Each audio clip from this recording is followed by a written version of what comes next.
Welcome. My name is Jasmine Kamboj, and I'm a medical oncologist and hematologist in the state of Minnesota and your host for the day. Empowering Oncologists is a podcast brought to you by OncoDaily, where we will focus on day-to-day concerns of an oncologist's being and workflow, with a vision to find sustainable solutions. We hope to share our stories of wins, losses, resilience, and inspire and empower our community, because we fly higher and longer when we fly together. Before we dive in, a disclaimer.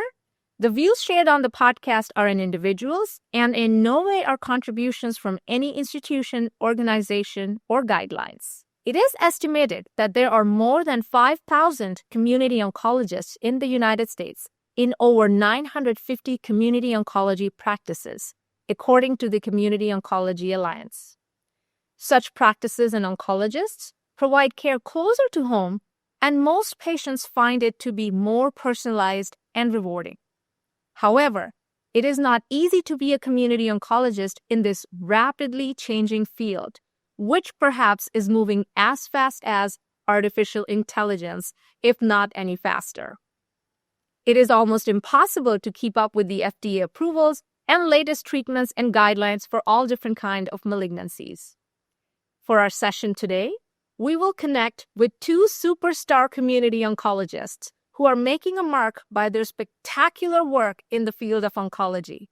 Doctors Rohit and Rahul Gosain, widely known as Oncology Brothers, have taken the Herculean task of making the vast and ever-evolving knowledge base in oncology more compact and user-friendly for the community oncologists. Dr. Rohit Gosain, the older brother of the two, was a computer engineer before pursuing a career in medicine. He did his residency at Sinai Hospital at Johns Hopkins and fellowship at Roswell Park Comprehensive Cancer Center. Dr. Rahul Gosain, the younger half of the Oncology Brothers, did his residency in Baltimore and fellowship in Louisville and joined a rural community practice in upstate New York. And then recently, after completing his MBA, he is the medical director of a community practice with Wilmot Cancer Center in Rochester, New York. Rohit and Rahul, welcome and thank you for being here. Thanks for having us. Join you. Jasmine, thank you so much for having us. Beautiful. Rohit, we'll start with you.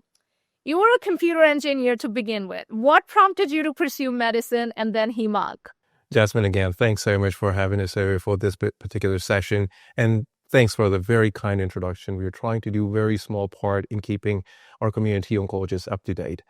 Well, with regards to the switch from computer engineering, rather switch from circuit board to stethoscope, I feel I became smarter later in life and followed the footsteps of Rahul. And But Rahul frankly, agrees.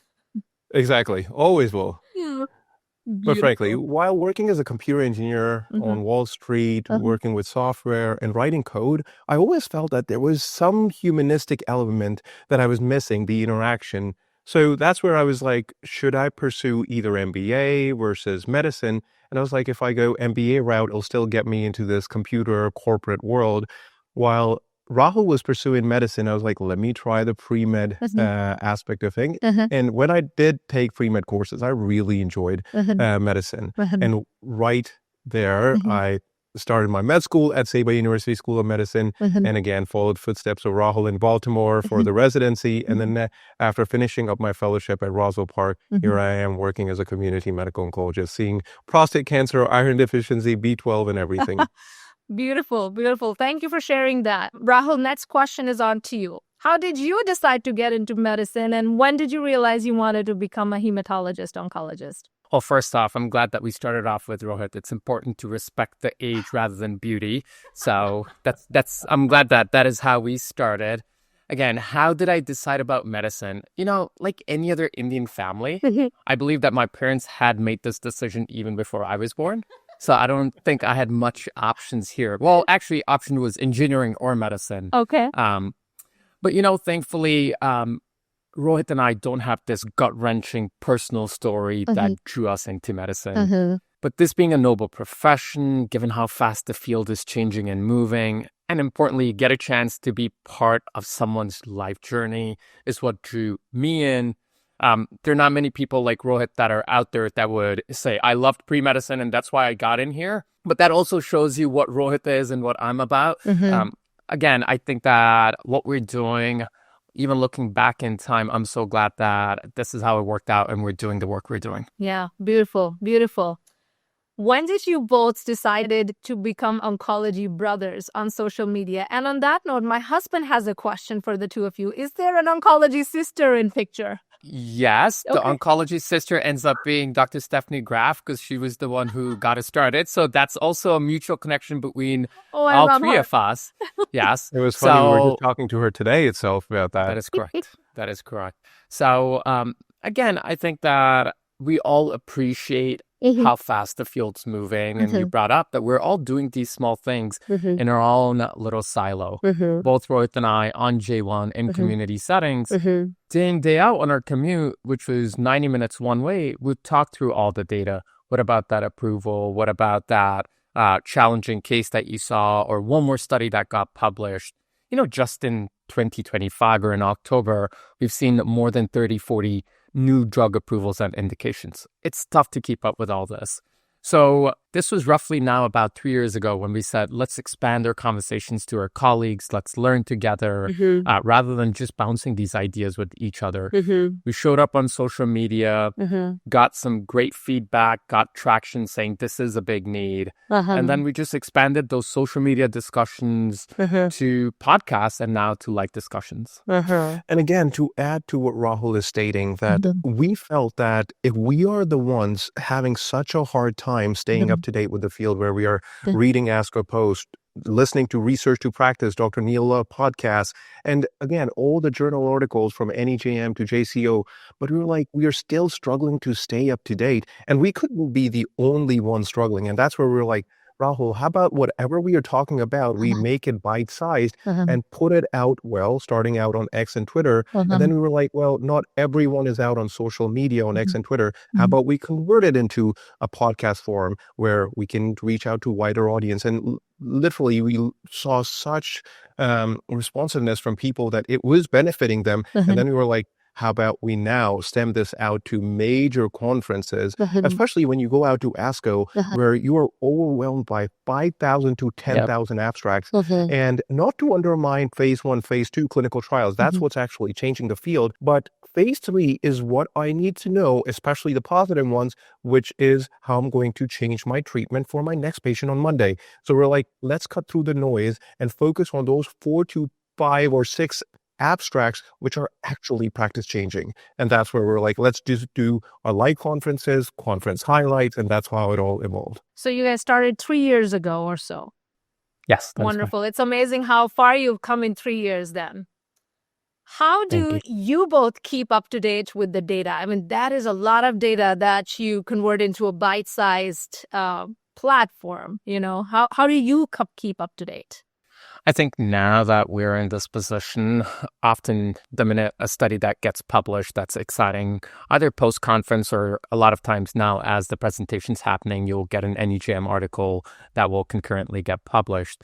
A lot of times we're just reaching out to the people that are involved saying, hey, what are your thoughts? Right. I still think that social media plays a big role in staying up to date. Yeah. It's a large tumor board, if you may, where someone who presented talks about the study a little more, and then you also hear the other side of critique. And importantly, your patients get to pitch in saying, hey, we're not talking about the side effects. Can we focus on this? So I do think that social media has been this tool that both Rohit and I are actively using to stay up to date. And on our end as Oncology Brothers, I think now being in this position, just reaching out, saying, what are you making sense out of this data? Are you using this in your practice? Just because something's approved does not mean I'm going to reach out for it right away. So I think appreciating those nuances and having those conversations back and forth is important. And this particular question, Jasmine, gets asked very oftenly. And a lot of the times, the biggest question that people struggle with is the fellows aspect of it. How to stay up to date in this ever-changing field. How are you even doing community practice? Because there's so much happening in every field. I frankly think, like, again, following the right social media accounts where all these ivory tower leaders, but they are the ones who are changing the field by the minute, and following the right accounts with the right credibility. For example, for Dr. Erica Hamilton, Dr. Stephanie Graf, Dr. Stephen Liu in the lung cancer world, and many more. But following the right accounts who are talking about the right data with credible resources is certainly the key to at least stay up to date in the social media world. But there are other venues like CME conferences, Ask or Post, mails, and everything. Yeah. Absolutely. I think on my computer, the Ask a Post is persistently opened up on one corner. I never cross it out. So that's Indeed. my way to keep myself posted. All right, folks. So I think you've already alluded a little bit to this. You had an idea, you used to talk to each other, but there's a lot beyond that you've done to create Oncology Brothers, right? The brand name Oncology Brothers. You reach out to people, you create podcasts. Tell us a little bit about, the behind the scenes Oncology Brothers. Like, how do you manage to do all of that with your already busy lives and family and young kids and parents around? Yeah, I think that we're fortunate that we have a large team behind us, which is my 2 kids and Rohit's 2 kids, and our significant others who are also in medicine, with the forefront and the poster kids being Rohit and I. But outside that, it's us, right? But I think that's the best part, because we're in the clinic and we can appreciate the day in, day out challenges. Rohit touched on this. I'm not worried how the field's going to change in the next 5 to 10 years. My goal is to focus on what's important today, that phase 3 trial that's going to get something approved. So I think that being active clinically makes a world of a difference for us. So that helps staying on top of this, asking those relevant questions from a physician perspective, asking those questions from our patients' perspectives, because we're there and seeing those pain points, I think helps. But at the end of the day, Rohit and I started this, and we've continued this with Oncology Brothers. We've had a chance to partner up with multiple different publishers, but behind the scenes, it's Rohit and I with our families at midnight trying to get through this. And this story is very similar for a lot of working physician families. Yeah. Indeed. Again, it's a team sport without a doubt. So family is a huge aspect, especially our significant others who let us do all this, travel to conferences while they're taking care of the kids, especially when they're in their competitive fields itself. But I must add, outside of us, where we put in quite a bit of time to scheduling these events, presentation, design, and everything. The editing aspect of it is what we have sort of utilized for the offshoring aspect of it. But beyond that, it is Rahul and I for the most part of it. So other than editing that you perhaps outsource, you do everything by yourself. That's fascinating. Can I expand a little on that as well? The reason why we have been able to do what we're doing is every single time when we're reaching out to our academic colleagues, even they appreciate the need of how fast this is moving and the need to close the gap and bridge that gap. So again, just that feedback and saying, yes, let's jump on this has made a world of a difference. Even though we're initiating these conversations, that work, it's always been a two-way street, that yes, the community oncology has to stay up to date, but academic world is doing their best. At least what we continue to appreciate is to close that gap and that bridge. I so agree with that. I think in the next 5 years, we are going to completely dissolve these terms of community and academic oncologists, because we've started collaborating so beautifully. Like within my institution, yes, I'm comfortable seeing the bread and butter of community oncology, but whenever I have like something absolutely out of my league, like a sarcoma or something like that, and I reach out to my colleagues in Rochester at Mayo Clinic, oh my 100%. gosh, I immediately get a response, and it is so educational. And I'm like, wow, thank goodness for your existence. Absolutely. Absolutely. They're so helpful and so kind. I really appreciate our academic colleagues. Thank you. And I want to echo that. This reminds me of the story when, Rahul, if you recall, where you reached out to Dr. Mark Lewis, and we only had about 250 followers on Twitter. And Rahul is like, Rohit, let's reach out to him if he can summarize GI medical oncology, ASCO aspect of it. And he had about close to 78,000 followers. I'm like, he's never going to respond. But again, everyone out there is so willing to much there to help us out. And frankly, the entire community. I remember Rahul and I sharing this thought where we sent out an email to Dr. Hope Rugo once for a breast cancer patient, and she sent out a huge response with explaining her thought process. And that's where we stand, that it is a team sport where academics and community, there is no quite difference, but we are in the similar battle itself to stay up to date and provide the best patient care. That is lovely. Thank you for sharing. All right, coming on to your personal well-being and stuff like that. Any hobbies you want to share with the audience and listeners that keep you in your well-being space? Well, for that, I start off my day early at about 4:30 to 5 a.m. I'll get up to work out and indulge in some of the new sports. Lately, I've been picking up on golf, though prior to that was tennis. And I must say, I'm not too much of a cardio person, and that's where Rahul takes the lead quite a bit. Yeah. We've ran a marathon in Iceland last year. I'm the slowest one out there. But again, he held me through it. So that's where we are, trying to still be competitive and do things together. But only running is where he takes the lead. The rest of it, I take the lead. Beautiful. What about you, Rahul? Yeah, I have this strong feeling about anyone who's waking up at 4:30 and 5 in the morning or likes the pre-med, and that's the reason why they ended up going to med school. You really have to take a step back and start to worry about this person. So my wife has had her doubts with me. No, I know that. I know that. For me, hobbies, I pretend that I enjoy working out because otherwise Rohit will really harass me because he tries to hold me accountable for that. Running is not a hobby, I would say, because I don't do it quite often. But whenever Rohit and I get a chance, we run together. And travel. I love to travel, chase my 2 kids around, and just pretend I'm a tickle monster. Wonderful. And I'm pretty good at it. I love it. I love it.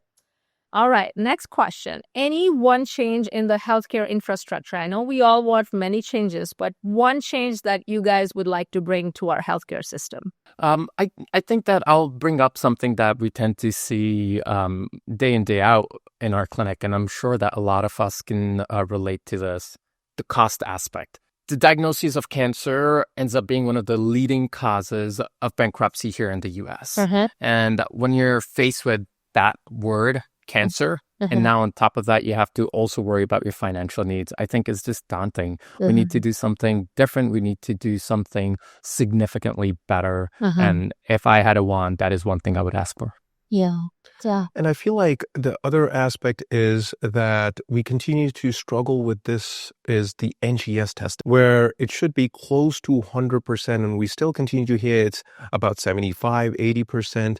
Unfortunately, we are depriving these patients and their families of groundbreaking medicines today, especially some of the oral medications that are available, immunotherapy, where in stage 4 setting, we are seeing complete response, which we have never, ever appreciated or ever seen with chemotherapy. Now, if these patients and their families are deprived of that, is rather saddening. So at the end of the day, seeing NGS testing at 100% should be the key here. And again, Rahul and I always reiterate this aspect of Dr. Mark Lewis, where he states that in a breast cancer patient, you would not touch them or treat them unless you have ER positive, PR status, ERP status, as well as HER2 status. Same thing should be for every other cancer. 100%. 100%. I so agree with that. All right, folks. What advice you would give to yourself of 10 years ago? Oh, wow. That's a difficult one. Rohit, do you want to go for it? 10 years ago, I would still say, and I'll still apply that today, is the value of family. Oncology aspect of it, out of Oncology Brothers, is the most meaningful. But along with that is the brothers, which is why we are able to do this, what we are able to do. He's my biggest critique, and he's the biggest cheerleader for me. Oh, that's lovely. That is so beautiful. Thank you. I'm going to cut that snippet and just play that every morning, every time you and I get into an argument. So I really appreciate that. That's a beautiful soundbite. I can't wait.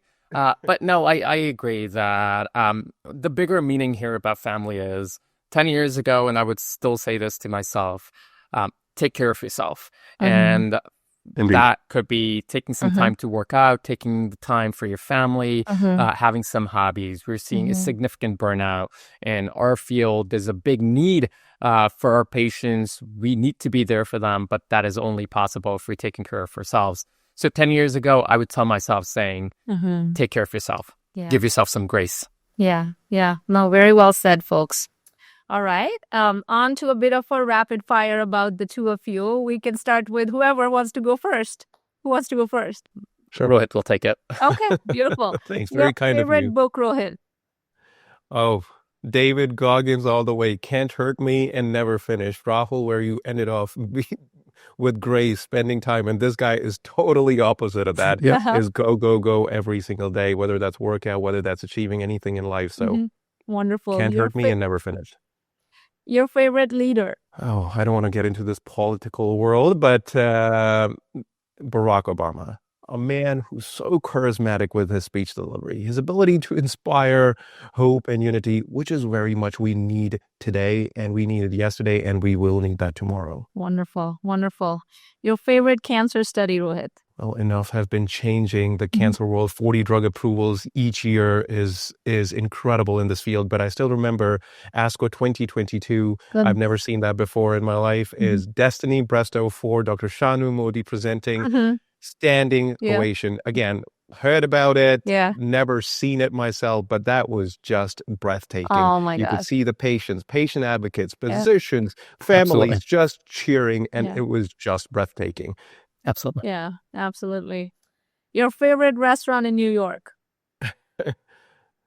Well, nothing Michelin standpoint, but Kati roll. Rahul and I are always craving Street for that food. right when we enter Manhattan. Are they a chain? Yeah, Yeah, that is a yeah, chain. because They have one in Chicago as well. Yeah, I think I might have had food there. Okay, wonderful. All right, Rahul, on to you. Your favorite book? Outside David Goggins, because I've really enjoyed him as well. I think two that I often gift out: My Life in Full by Indra Nooyi, the CEO of Pepsi, and then The Compound Effect by Darren Hardy. What is compound effect about? A simple thing where small efforts, day in, day out, turns into something very significant. Indeed. We see this and hear this in the financial world all the time. So start investing early on. Yeah. But again, it's not just financial investment. Start investing in yourself early on. Take care of yourself. Yeah. If I was 10 years Yeah. back. You know, it always reminds me, we always have such extravagant goals. It starts off like Small 10-minute efforts. meditation, 20-minute meditation, and then the next day we would not do it, or a week after that, starting Something again, to 2 build on. minutes, then jumping on to 3 minutes, but every aspect of it. Yeah, and I think the compound effect is super impactful in relationships too. Absolutely. You know, Big time. like my nurse in the clinic, my relationship with her 5 years back was very different, but now we're like best friends, and it's all the little small things you do with each other. Indeed. Absolutely. Your Consistently. favorite leader? To me, it's someone that not the rest of the world knows, but to me, my favorite leader is my grandmother, my BG. Okay. Her ability to just lead our family, she to me was one of the strongest female figure, and I always look up to her. Wonderful. Your favorite study, Rahul?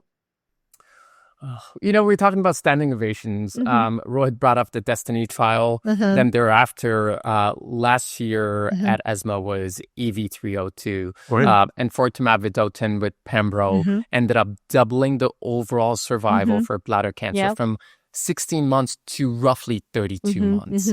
And this was presented by Dr. Tom Powles. I just think that these studies are making our patients live longer, and what we need to do is make sure that they also have good quality of life. So EV302 is what comes to my mind. Yeah, it's interesting you said that, because I was just thinking, like, they're not only making them live longer, they're also impacting their quality of life in a positive way, 100%. you know? Yes.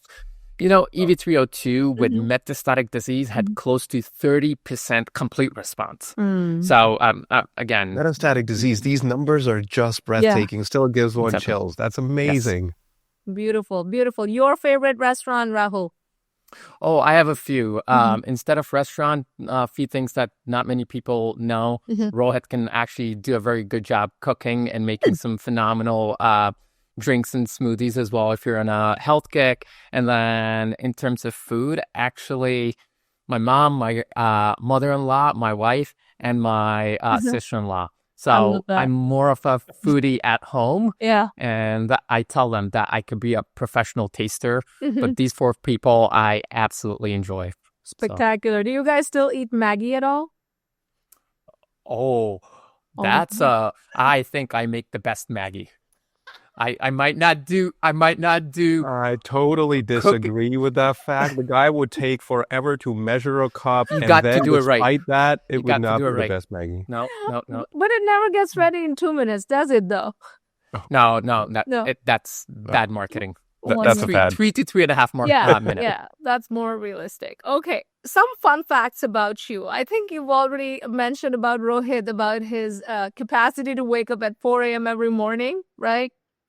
Do you want to elaborate on that fact, Rohit? How did you get into an early bird? It's interesting. Again, I don't recall how it all happened, but again, every time I was sleeping late at night, that time of 9 p.m. to 11 p.m., I ended up wasting the most amount of time, whether that's on text messaging or YouTube or whatnot at the time, or chit-chatting. But again, then I was like, how about if I become a bit more productive, sleep early and not waste that time? Because early waking up, there is no wasting of time. I'm not going to be sitting on YouTube. There is no one awake to be text messaging at the time.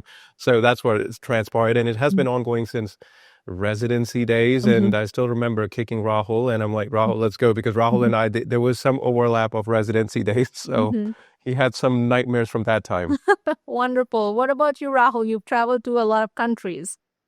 Yeah, I love to travel. And again, I'm a big foodie. So in terms of traveling, I've traveled more than 30 countries. And now that the kids are starting to grow up, I can't wait to get back out there and just explore more. Wonderful. And one interesting fact, I don't think Rahul has disclosed this on social media yet, but he was recently awarded at 40 under 40 liters in Rochester. Oh, wonderful. Thank you. His wife will be very happy me disclosing this because he'll never disclose this. Oh my gosh. How humble are we? Wonderful. Okay. I will put that Thanks, out there. Rohit. Thank you for sharing, if you don't mind, Rahul. All right, last question for the two of you folks. If you were to relive your life, would you become an oncologist? I think hindsight's 2020. Right now, I do think that Rohit and I, again, I'm speaking for Rohit on this as well, as Oncology Brothers, are really enjoying what we are doing. So I definitely would. I don't know if this is the same path that would have come forward if even the slightest things would have changed. If my parents did not decide to move to Canada, or if we did not pursue medical school at the right time. I think looking back, I would. I don't know if we were to go back in time, if this is exactly how things would have played. So something to take from this, for me at least, is enjoy the journey, and things tend to work out, and then you make the most out of it. And for me, I would not change a thing as well, but I would pick oncology because this is what got Rahul and I so much close. That's one aspect of it. But beyond that, Oncology Brothers in general, we are seeing so much more to give out to the community, especially in this ever-changing field where staying up to date is just not important, but rather essential for all of us, whether you are in academics or community itself. And it is just even getting more exciting as we talked about the standing ovations, whether that's Niagara or Destiny Breast 04. And again, you're not hearing stuff like this in GI, cardiology, or other fields. Yes, every field is changing by the minute. But again, oncology, the fast and rapid pace, or I'll, again, pick this in a heartbeat. So for our audiences and listeners, the 3 key takeaways for the oncology community from Oncology Brothers. Keeping up to date with data is challenging. It's great to partner and collaborate to make information and updates compact and convenient for community oncologists. And we have to be thankful to our academic colleagues because they partner with us beautifully in that, whether it is, responding to our emails about a difficult patient or collaborating for a podcast. So, it's I think the terms community onc and academic oncs should go away in the next few years. Number 2, if you do have the right people around you, or you have worked hard on creating your own village, your passions can lead to massive professional growth and development. And I think Onc Brothers is a perfect example of that. They support each other, and just by putting in so much extra effort, together, along with their families, spouses, and kids, they have absolutely made a profound impact on the field of community oncology. And last but not the least, being creative and coming up with ideas to fulfill your professional growth is a very rewarding process. I think we get that aha moment, not when we get to the top, but I think we get that aha moment when we are able to contribute in growth of others. And that is Absolutely the epitome of the professional fulfillment. That's how I feel. So thank you to our viewers and listeners. This is Jasmine Kamboj and Oncology Brothers, Doctors Rohit and Rahul Gosain, signing off on behalf of OncoDaily from our conversation on Empowering Oncologists. Now, we do have the Empowering Oncologists playlist on YouTube. Don't miss an episode and stay tuned. Thank you so much, Dr. Rohit and Dr. Rahul Gosain. Thank you so much. Thank you so much. Jasmine, thank you. Don't forget to like, comment, share, and subscribe to OncoDaily on YouTube. Hit the bell icon to stay updated.